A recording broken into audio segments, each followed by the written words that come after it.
So when it comes to individuals and their data, what do you think are some of those key components?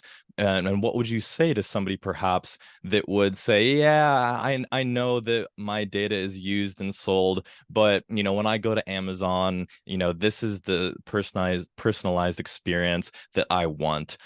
So do you think it's going to take some sort of action, some negative news, some negative press to continue to remind people that your data is worth a lot and your data should be protected and ideally should be owned by you? Or what do you kind of foresee things unfolding as you continue to develop and push for the progress for iTHEUM? Yeah, that's a good question, man, and you structured it really well. So this is the biggest challenge, right? Because we all know that our data is being taken from us, but in reality, if you were to order this in the scheme of other things that we should be concerned about with everything else happening in the world, it's probably right at the bottom of the list, right? Because like you said, we are seeing the benefit of it. Like if I go to Amazon, if I go to Netflix, if I go to Spotify, I'm seeing stuff that I like. So it kind of almost seems like, it's a good thing that our data is being taken off from us. But, make no mistake, what we're just seeing is like the happy part. There's also a bad part here, right? Like your data is not just being used to personalize your music playlist.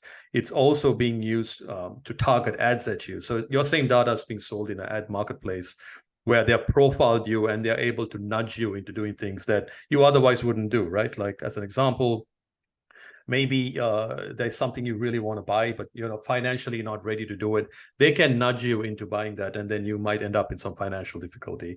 Or maybe you haven't decided who you're going to vote for in the next election, and you have a valid reason because you're not quite sure. They're able to nudge you down a path that they want. This is the scary part, man, because no one really understands this.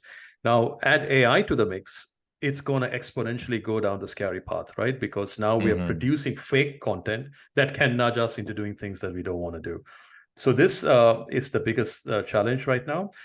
What iTHEUM is trying to do is make it interesting that you pay attention to owning your data, right? Like if we come out and say, hey, your data is valuable, just, upload some medical records and then you get some tokens, you would probably do it for the wrong reasons. You're just trying to get these tokens. But what if we say something like, hey, you're a musician, mint your music as a music data NFT, and then engage with a new audience. This now suddenly starts to take a different narrative. You're like interested in what's happening with data ownership. So right from the beginning, iTHEUM always said is we're trying to take this really boring topic of data ownership and try to make it a bit interesting and sexy.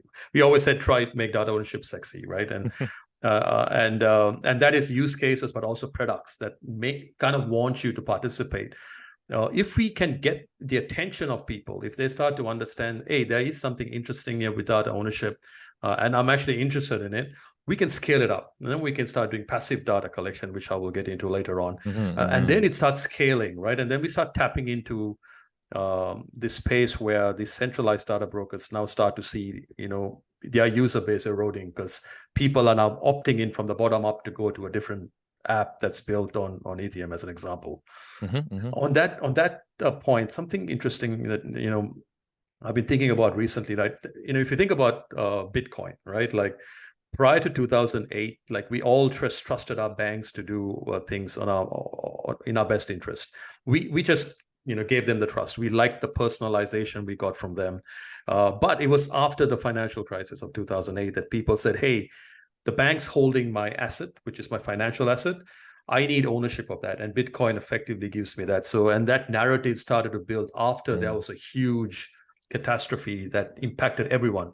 So what happens if, let's say, one of these huge Web2 companies that have collected all this data is breached at a global level, right? And we all lose our identities. That might be the turning point when regulators and even people like you and me were like, that's the Bitcoin moment for data, right? Like, okay, we have to tokenize data. We have to take ownership of it. So that's, I think eventually going to happen with everything you see in the world today. But yeah, that's another way to look at it, right? It's the Bitcoin moment for data.